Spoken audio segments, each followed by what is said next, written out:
suliranin, lahat ay aking kakayanin, pagkat ikaw ay kapiling. Subukin man ng panahon, mananatili sa'yo,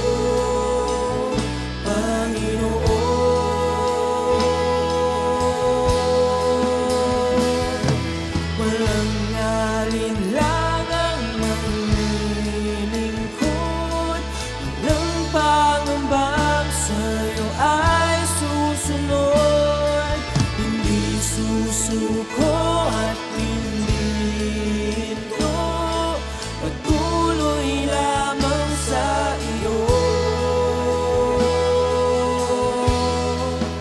Panginoon.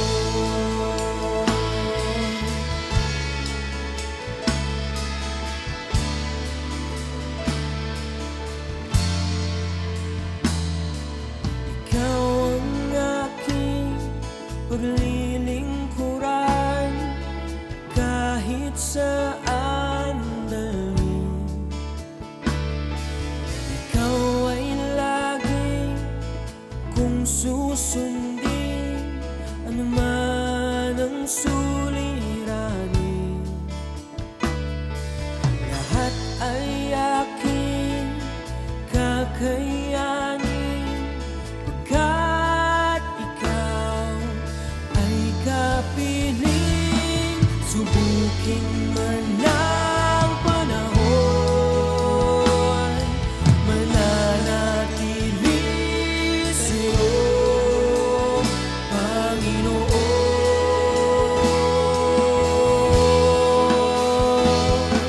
Walang alinlangang maglilingkod, walang Welcome muli sa J Blue, Jesus Be Lifted Up recording. At muli, tayo ay muling mag-aral ng salita ng Diyos. Sa ating tema na Hebrews 12 verse 1. Kung saan, sinasabi dito, therefore, we also, since we are surrounded by so great a cloud of witnesses, let us lay aside every weight and the sin which so easily ensnare us, and let us run with endurance the race that is set before us. So, yun po yung theme ng Jesus Be Lifted Up for the whole month. Let us run with endurance. So, bilang Kristiyano, napaka-importante sa mga Kristiyano ang tapusin yung karera na inilaan, no? Bilang Kristiyano, talagang merong inilaan sa atin ng Panginoon. Sabi nga, so as a Christian, we must run, endure, and finish the race. Ayan. So our title for today is A Christian Must Run the Race with Faith. Ayan. Ayan. A Christian must run the race with faith. Bilang Kristiyano, kailangan talaga nating takbuhin yung karera ng may pananampalataya. So sabi ko nga, ang ating verse is Hebrews 12 and 2. Hebrews 12, 1 and 2. Yan. Basahin ko po sa Tagalog. Kaya nga, dahil napapaligiran tayo ng napakaraming saksi, tanggalin natin ang anumang balakid at ang kasalanang kumakapit sa atin. Buong tiyaga tayong tumakbo sa takbuhing nasa ating harapan. Ituon natin ang ating paningin kay Jesus. Sa Kanya nakasalalay ang ating pananampalataya mula simula hanggang katapusan. Dahil sa kagalakang naghihintay sa Kanya, hindi Niya inalintana ang kahihiyan ng pagkamatay sa krus. At siya ngayon nakaupo sa kanan ng trono ng Diyos. Purihin ang salita ng Diyos. Magsumadali po tayo manalangin. Hallelujah, hallelujah. O Ama naming Diyos na makapangyarihan sa lahat, pinupuri ka namin, sinasamba ka namin, niluluwalhati ka namin, dinadakila namin ang iyong pangalan. Itinataas namin ang pangalan mo, Panginoong Hesus, sa umagang ito. O Banal na Espiritu, muli niyo po kaming samahan, gabayan, buksan ang mga puso at isip, maging ang spiritual na mga mata at tenga upang maunawaan ang inyong mensahe sa bawat isa sa amin. Ikaw nawa, Panginoong Hesus, ang makita at marinig. Wala po akong galing, alam at karunungan. Lahat ng ito'y nagmumula sa inyo. Kaya nga, Panginoon, karapat-dapat lamang namin ibalik sa inyo ang lahat ng papuri, pagsamba, pagdakila at pasasalamat sa ngalan ni Jesus. Amen and amen. Ayan, hallelujah. So, sa ating binasa, no, ito po ay sulat ni Apostol Pablo sa mga Hebreo o sa mga Israelita.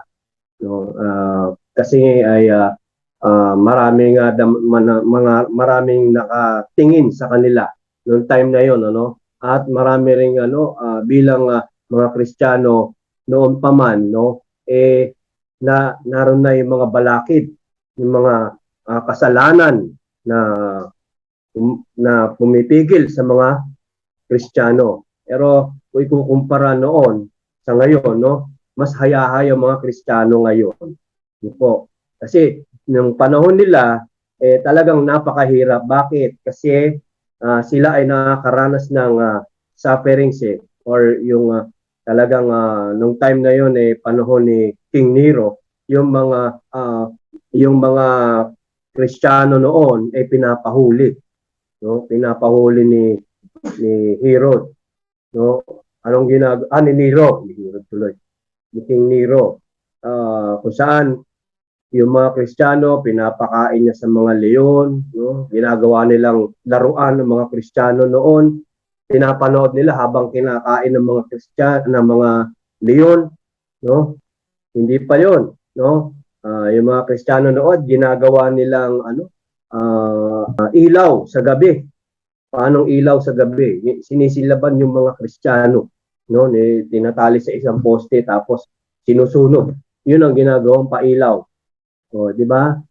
Kaya, kumbaga, kung ikukumpara na yung pagiging Kristiyano noon sa ngayon, noon talaga napakahirap. Kaya nga ngayon, no, napakadali, napakagaan ng pagiging Kristiyano. Kaya lang, marami ay namumuhay pa rin sa pagiging hayahay. Kasi nga, yung panahon ngayon, talaga namang nandyan na yung pagiging hayahay. Lahat ng gamit, gadgets, puro dipindot na lang. Di po ba? Noon, walang ganun . Kaya ngayon, mahirap nang umakay ng mga tao. Bakit? Kasi maraming tao ay masyado nang nakadepende sa pagiging makamundo, no? Walang pananampalataya. Akala lang nila meron silang pananampalataya, pero wala silang pananampalataya. Bakit? Kasi pagka labas mo sa bahay mo o kung ano man yung mga kapitbahay mo, mura dito, mura doon na maririnig mo. Kahit na ano man yung ipakita mo sa kanila, ituro mo sa kanila, wala lang, no?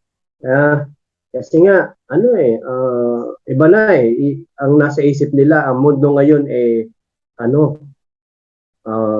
ang panahon ngayon computer age, hindi na computer age, talagang high-tech na, no?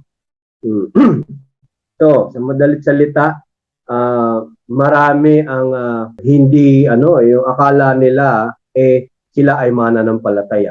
Ano po? So, bilang Kristiyano, sa ating natungayan, no, sa ating binasa, ang nagsulat niya walang iba kundi si Apostol Pablo, no? Sinulat niya sa mga taga-Israelita. Pero bagamat ito ay sinulat niya sa mga taga-Israelita noong time na yon, pero sa atin nga, sa panahon natin, no, masasabi natin na ang Biblia ay gabay natin sa buhay. Bakit? Kasi bagamat yun ay sulat niya para sa mga Israelita, pero sa panahon natin ay natataon din. No? Bakit natataon? Kasi nga yan ay talagang pinasulat ng Lord. No? Inspired by God, the Holy Spirit, para sa panahon natin ngayon, para maging gabay natin sa buhay ang kanyang mga ipinasulat. Ano po? Kaya nga napakahalaga.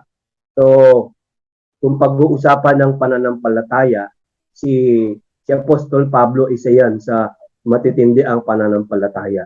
Kaya nga yung sinasabi niya kay Timothy, no, sa 1 Timothy chapter 6 verse 12, no? Sinabi niya ron, fight a good fight of the faith, no? Kung saan sinabi niya doon na nilaban niya yung magandang laban ng kanyang pananampalataya. So, pag sinabing faith, faith is a race. Race. Bakit race? Bakit ba sinasabi na let us run with endurance the race that is set before us? So, ibig sabihin, yung faith is a race, no? A race that is for all believers. A race that has been set before us, and a race that is about crossing the finish line. So, ibig sabihin, yung race daw na ito ay para sa mga mananampalataya. Yung race na ito ay talagang inilaan sa mga mananampalataya. Ang race na ito ay kailangan hindi lamang umabot ka, kundi kailangan matawid mo yung finish line, no? Bilang sinasabi diyan, yung pag sinabing endurance, pagtitiis yan eh, no? Pagtitiis kahit anong hirap, no? Kahit napakahirap, no, na sa pagtakbo, minsan talagang kapos ka na sa hininga, pagod na yung katawan mo, no? Pero kailangan mong tiisin yung pagod at hirap na yon para matapos mo ang inilaan sa iyo na karera.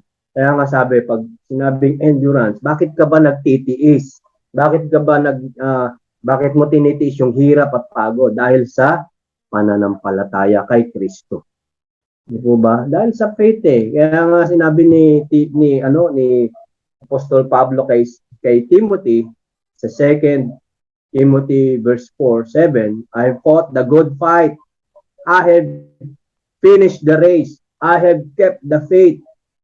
Di ba? Kumbaga doon sinabi niya kay Timothy yung kanyang example. No, kasi that time, no, bakit niya sinusulat yan? Kasi malapit na siyang bitayin that time, no? Kaya niya sinulatan si Timothy para turuan si Timothy, maging magandang halimbawa siya kay Timothy na kung saan pinaglaban niya yung kanyang pinaglalaban, no? Tinapos niya yung karera na ibinigay sa kanya ng Panginoon at naipanatili niya yung kanyang pananampalataya sa Panginoon. So, our theme for today is what is run the race with faith? What is run the race with faith? Ano nga ba itong takbuhin na ito na karera na mayroong pananampalataya? Okay, number 1, faith is a race that is full of obstacles. Ayan. Faith is a race that is full of obstacles. Okay. So, sabi nga, yung pananampalataya daw, ito ay karera na mapunong-puno ng mga obstacles. Pag sinabing obstacles, ito yung mga meron nilulundagan ka, meron kang nilulusutan, ganyan mga obstacles na yan. Pag sinabing obstacles, no, marami ka pang dadaanan na hindi basta takbo lang, no? Ito yung race na ibigay sa atin ng Panginoon. Dahil sa ating buhay bilang Kristiyano, talagang masusubok yung pananampalataya mo. Yung tibay mo, yung tatag mo, yung pananampalataya mo, paano ito lumalalim, no, sa gitna ng mga pagsubok na nararanasan natin, lalong-lalo na sa panahon ngayon. Kaya nga, sabi sa Hebrews 12 verse 1b, let us also lay aside every weight and sin which is clinging so closely to us. No, yun ang sabi ni Apostol Pablo, no? Dapat daw tanggalin o bitawan lahat ng mga pabigat sa atin at yung mga kasalanan na laging nakadikit sa atin. Totoo lang, no? Yung kasalanan na yan, ang hirap talagang tanggalin, no? Kahit sabihin mong simpleng yung simpleng sinasabi ng iba, white lies. Kahit sabihin mo pang kulay puti yung pagsisinungaling mo na yan, pag Kasi sinungaling pa rin. Lies pa rin yan. Amen? So, kaya nga sinasabi ni Apostol Pablo, tanggalin na yan. Bitawan na yan. Ano ba yung hindi mo mabitaw-bitawan yan sa buhay mo?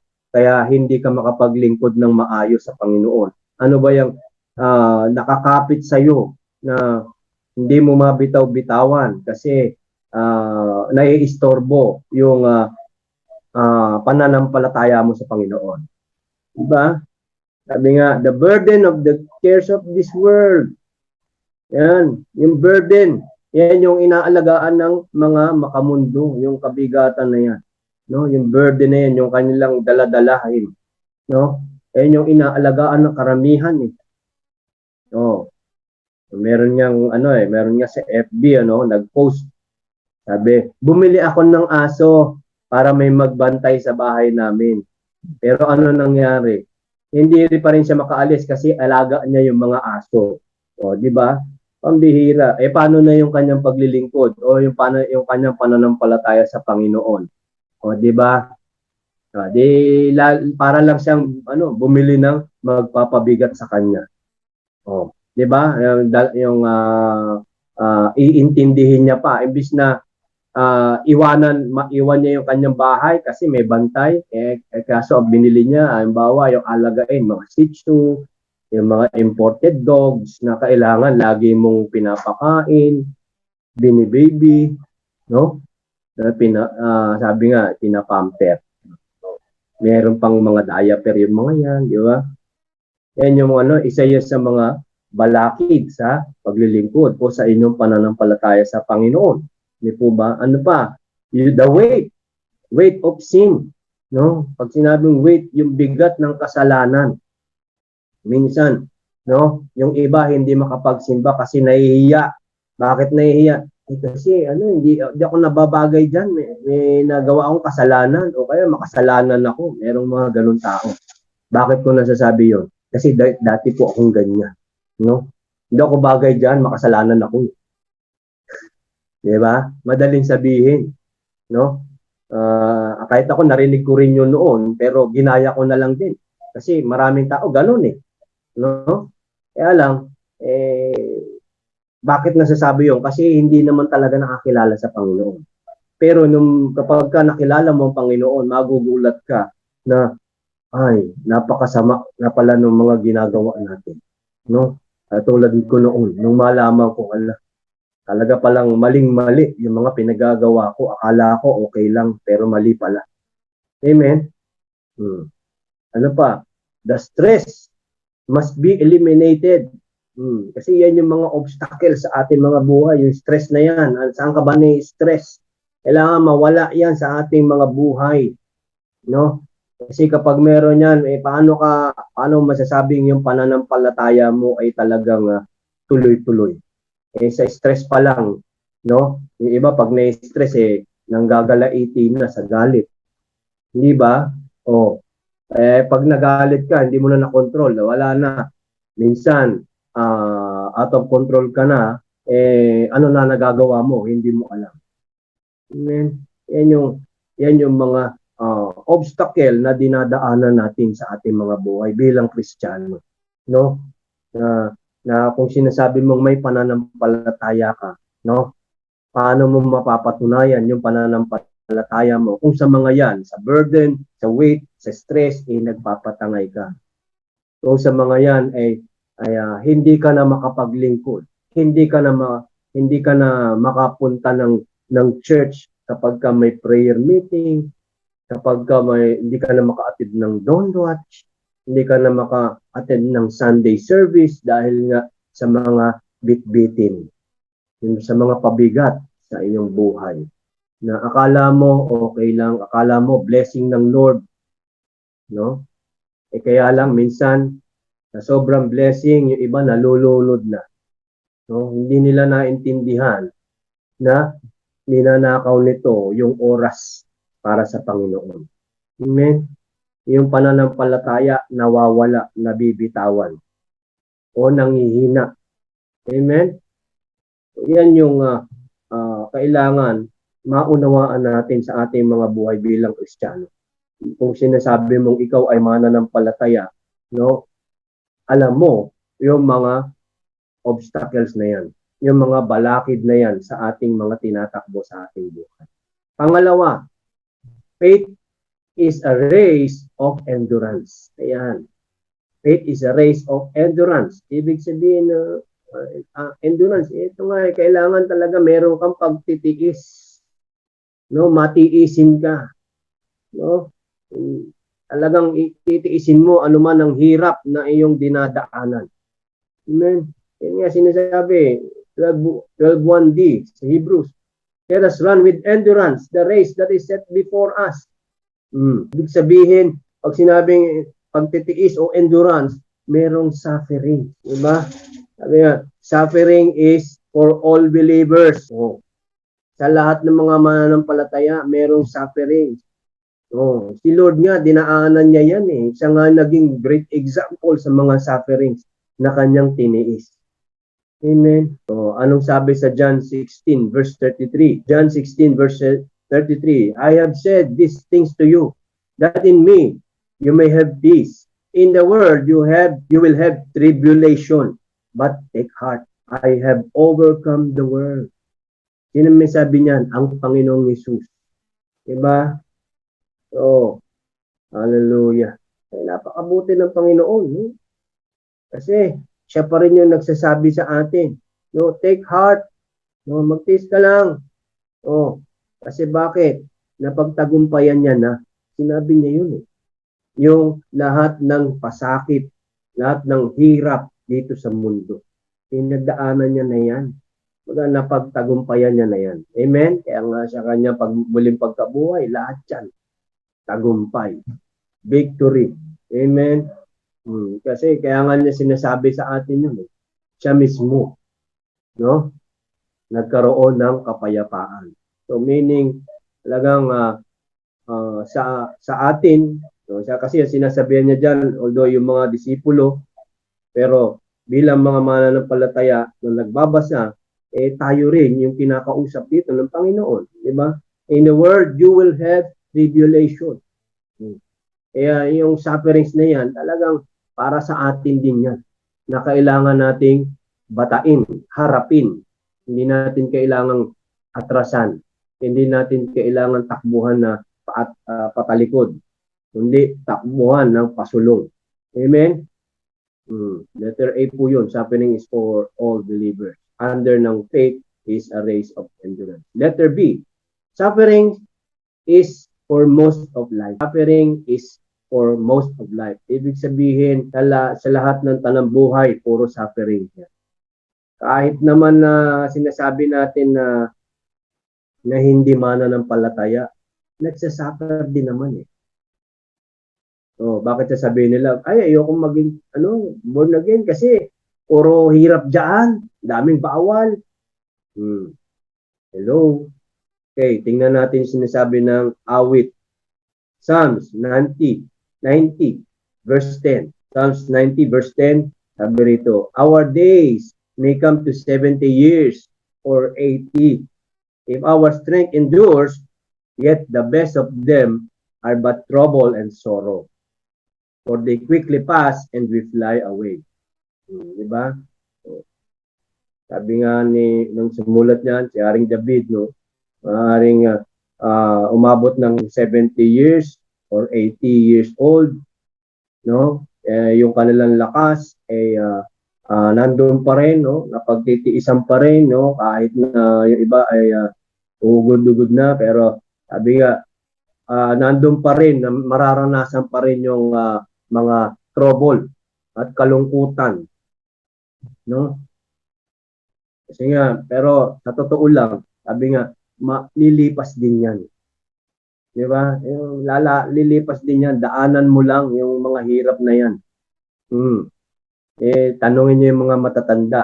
O, di ba? Napagdaanan na nila yan. Sasabihin nila, papunta ka pa lang, ako pauwi na. So, di ba? Yan ang mga karamihan sinasabi ng mga matatanda. Kasi bakit? Nadaanan na nila eh. Natapos na nila yan. Kaya alam na nila yan. Kaya lang yung mga generation ngayon, no, minsan pilosopo, bakit di tayo nagkasalubong? Gaganunin pa, no? Meron mga ganyan pilosopo. Pero sa totoo lang, no, ah, kahit sa akin, may magsabi ng gano'n, hindi tayo nagkasalubong. Ang sagot ko lang dyan, paano tayo magkakasalubong? Iba na yung dinaanan ko. Nagbago na ako. Binago na ako ng Lord. Kaya iba na, hindi na tayo magkakasalubong. No, diba? Kasi yung mga nagbabanggit ng mga ganyan, yung mga pilosopo, nasa, ano pa, no? Sa pagiging makamundo pa. Kaya nga, pilosopo. Hindi po ba? So, letter C, suffering needs perseverance. So, ibig sabihin, yung sufferings na yan, kailangan ng pagtsatsaga. No? Kailangan bilang Kristiyano, no, bilang mananampalataya, no, may takot sa Diyos, banal na takot sa Diyos, kailangan mong tsagain lahat ng hirap, lahat ng pasakit. Amen? Tatagain lang natin yan. Romans 8:25. Romans 8:25. Who hopes for what they already have? But if we hope for what we do not yet have, we wait for it patiently. Sino ba yung na maasa pa na meron na nga siya, inaasahan niya pa. Pero sabi nga, no, ang asahan natin yung hindi pa natin nakakamit. Ano yun? Saan yun? Hindi doon sa kalangitan, no? Yung kapayapaan na nandoon, yung kayamanan na iniipon na inihanda ng Panginoon doon sa kalangitan. Kaya nga sabi, 'di ba, yung example noon nung isang mahirap at nung isang mayaman na namatay, 'di ba? Yung mahirap, namuhay na talagang hirap siya, naranasan niya pagiging mahirap, no? Pero nung siya ay namatay, no? Nandun siya sa Abraham's bosom. Saan ba yung Abraham's bosom? Bosom. Ibig sabihin nasa langit. O yung mayaman naman, no? Saan napunta? Diba sa impyerno? Sabi niya nga kahit isang patak lang ng daliri mo. Sabi, mula sa daliri mo. So, diba? Sa daliri nung namatay na pulubi o mahirap, kahit isang patak lang, maramdaman niya man lang yung tubig. Ibig sabihin, malinaw na siya ay nasa impyerno. No? Sino ba nagbigay ng example niyan? Walang iba kundi ang Panginoon. Yung kwento na yun. Nagbibigay ba siya ng example ng hindi niya alam? Diba? So, hallelujah. Kaya nga bilang mga mananampalataya, no, kailangan nating magtiis, no? Kailangan nating magtuloy-tuloy lang sa pagtakbo kahit na marami tayong nararanasang hirap. Kasi talagang nakalaan sa atin 'yan. Kaya nga sabi ko kanina, hindi lang naman na Kristiyano or mga mananampalataya ang nakakaranas niyan. Kahit hindi pa mananampalataya, nakakaranas pa rin ng suffering. Hindi po ba? Kaya, kumbaga, talagang may kanya-kanyang nakalaan. Amen? So, number 3, pangatlo, faith is a race that must focus on Jesus. Faith is a race that must focus on Jesus. Kasi yun naman yung sinasabi sa verse 2 ng Hebrews 12, verse 2. Looking unto Jesus, the author of our faith, and the author and finisher of our faith, who, for the joy that was set before him, endured the cross, despising the shame, and has sat down at the right hand of the throne. Wow! Diba?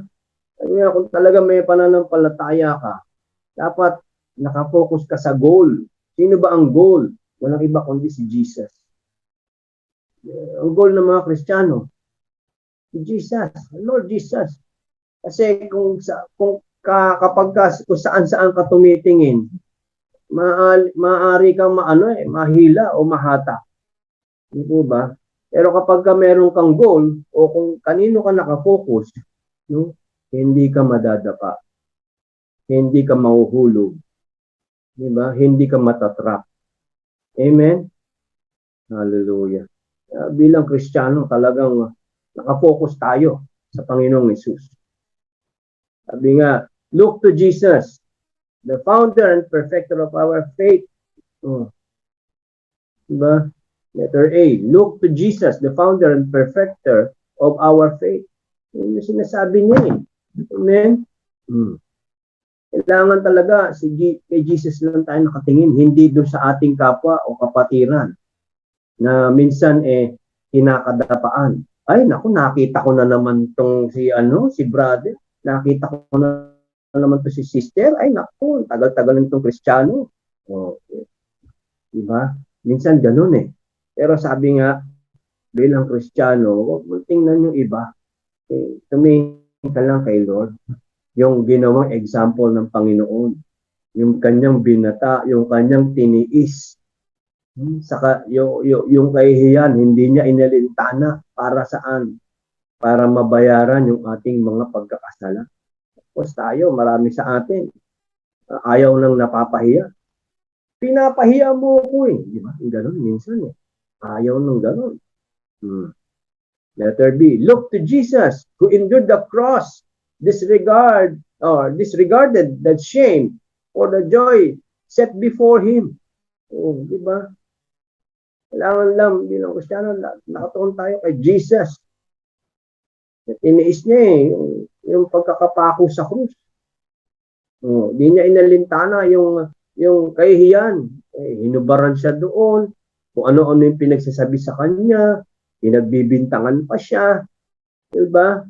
Tiniis niya lahat yun. Kasi bakit?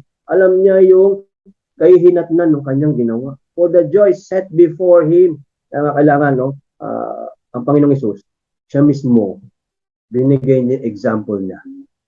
Kasi bakit? May goal siya. May goal siya na tapusin ang kanyang mission para sa kabayaran ng ating mga kasalanan para yung kanyang pananagumpay siya ay uupo sa lukyukan ng kanan ng trono ng Ama. Amen? Hallelujah. Siya nga naging example na meron siyang goal. So ibig sabihin tayo bilang mga Kristiyano, no? Na may mananampalataya ng Panginoong Hesus, kailangan talagang doon din tayo nakatingin sa Kanya. Amen? Hallelujah. Hallelujah. Kaya nga, napakahalaga na meron tayong goal sa buhay bilang Kristiyano. Hindi lang puro simba lang, no? Simbawi. Meron mga Kristiyanong ganyan, simbawi. Paano simbawi? Tapos magsimba, uwi. Yung iba naman, simbala. Ano yung simbala? Simba, tapos gala. Hindi niya namnam yung mensahe ng Panginoon, hindi pinapamuhay. Kasi kung talagang Kristiyano ka, naka-receive ka ng mensahe ng Panginoon, no? Kailangan mo itong ipamuhay. Kailangan mo itong ibahagi rin sa iba. Amen? Hallelujah.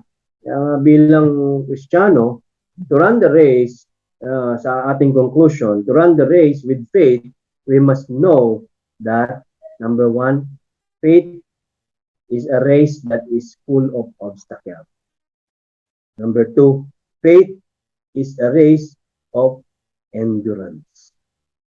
And number three, faith is a race that must focus on the goal, which is Lord Jesus. Hallelujah. Ulitin ko po, to run the race with faith, we must know that, number one, faith is a race that is full of obstacles. Number two, faith is a race of endurance. Number three, faith is a race that must focus on the goal, which is Lord Jesus. Hallelujah. Hallelujah. Pansamandali tayo manalangin. Hallelujah. O Ama naming Diyos na makapangyarihan sa lahat. Panginoong Hesus, Panginoon ng mga Panginoon, Hari ng mga Hari, salamat po sa inyong mensahe. Salamat po sa inyong karunungan. Salamat po sa inyong pagtuturo sa bawat isa sa amin. Salamat po sa inyong paggabay sa aming mga buhay bilang mga mananampalataya. Hallelujah. Napakabuti mo, Panginoon. Wala kang katulad, wala kang kaparis, wala nang higit sa iyo, wala nang papantay sa iyo. Hallelujah. Hallelujah. Panginoon, salamat. Pagpapaunawa mo sa bawat isa sa amin kung gaano kahalaga ang aming tinatakbo ng may pananampalataya. Kung gaano kaimportante ang karera na iniatang mo sa bawat isa sa amin. Kung paano ito ay dapat naming maunawaan at malaman na ang aming tinatakbo ay punong-puno ng mga obstacles. Maraming sagabal, maraming lulundagan, gagapangan, lusutan, maraming dinadaanan na may hirap, hindi ganun kadali. Ng pagtakbo sa pananampalataya ay kailangan ng pagtitiis, pagtsatsaga sa aming pagtakbo. Na kailangan din higit sa lahat ay nakapokus sa iyo. Walang iba kundi sa iyo lamang, Panginoong Yesus. Kaya nga, Panginoon, karapat-dapat lamang na ibalik namin sa inyo lahat ng papuri, pagsamba. Ikaw lamang ang maitataas sa bawat isa sa amin sa umagang ito. Panginoon, sa iyo ang papuri, pagsamba, pagdakila at pasasalamat sa ngalan ng Ama, ng Anak, ng Espiritu Santo, ang ngalan ni Jesus. Amen and amen. Hallelujah. God bless you all. To God be the glory.